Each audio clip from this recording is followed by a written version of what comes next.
For this craft, you will need one tissue box, some form of thick paper or cardstock, plain white printer paper, colorful construction paper, some form of coloring utensils such as markers, paint, or crayons, some form of glue such as a glue stick or a hot glue gun, and scissors or an X-Acto knife. First, you will need an empty tissue box. To do this, either take all of the tissues out or use a tissue box that has already been emptied. Next, you will want to use your scissors or X-Acto knife to cut off the top part of the tissue box, so that way it is left with one fully open side. The next step is to decorate the outside of the tissue box. The reason you want to do this is to cover up any previous logos on the tissue box. You can get really creative with this part, because if you want to, you can draw or paint something on a separate piece of paper and then wrap that around the box. Or you can use a piece of construction paper or already patterned paper to decorate your box.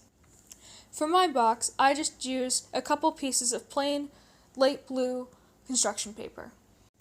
Regardless of what type of paper you use, you will likely need 2 pieces of paper to fully cover the outside. In order to make sure that your paper is closely fitted to the box, you will want to use either a glue stick or hot glue gun to hold it down. Make sure to cut off any excess paper that is hanging off the box.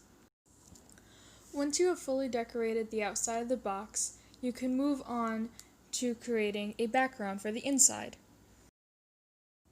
To do this, take a piece of plain white construction or printer paper and trace the shape and size of the box along it. Next is to cut out your traced piece of paper. Make sure to cut it smaller than the box, this way it will actually fit inside. Now this is when you get to actually create your background.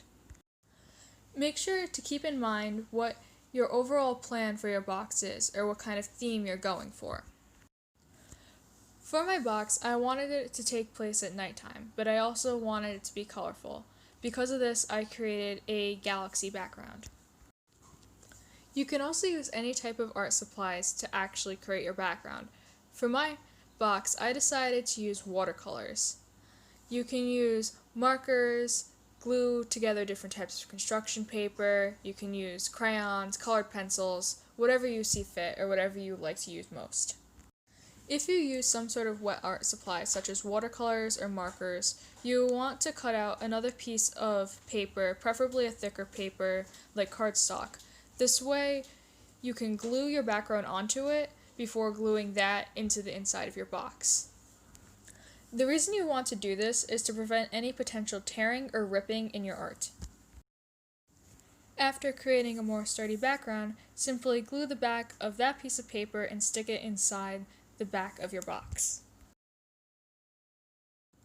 For the next layer of my box, I want to create a crescent moon popping off the background. If you want to have a layer suspended in mid-air without having another piece of paper visibly holding it up, you can cut a thin piece of cardstock or thick paper and fold it like an accordion. Once you have had your paper folded like an accordion, glue one side of it onto the layer that you want popping off the background. Glue the other side of that onto your actual background. This way you have your layer floating off the background without having any visible pieces of paper holding it up unless you look at it from a different angle. To make this look even better, you can paint or color that other accordion paper to match the color of your background. Next, you will want to create a midground, or a layer in the middle section of your box. For my box, I want to create a woman kneeling and looking down. Once you finish creating whatever you want your midground to be, cut it out with a pair of scissors. Once you have cut out whatever you want to be in your midground, cut off another strip of your thick cardstock-like paper. Instead of folding this piece like an accordion like we did last time, simply fold only one part of it up and glue that part onto whatever you want to be in your midground. This piece of cardstock acts as a base. It allows your midground or foreground later on to stay standing up on its own. For my box, I want to have a layer of grass behind and in front of my midground character.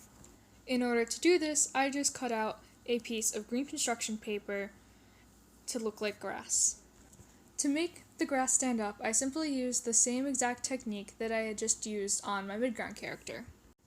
In front of my grass layer, I want to have a fairy popping up from the ground.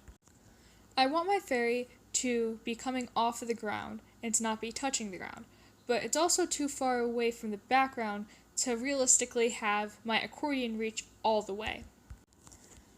To do this, I simply made another accordion, but instead of connecting it to my background, I connected it to the ground behind where I wanted to place the fairy. For my final layer, or for my foreground, I want to have a layer of grass. However, I want this grass to look a little more textured or realistic, so to do this, I just ended up taking a green marker and drawing some lines on already green paper. This way it looks like there's more layers into the grass. Because one of my grass layers is a lot longer than my other layers, if I only used one stand, it likely wouldn't hold all the way up or it might flop a little. So to prevent this from happening, I made 2 stands for one piece of grass, putting one on one side of it and one on the other side of it. This is the completed version of my tissue diorama box.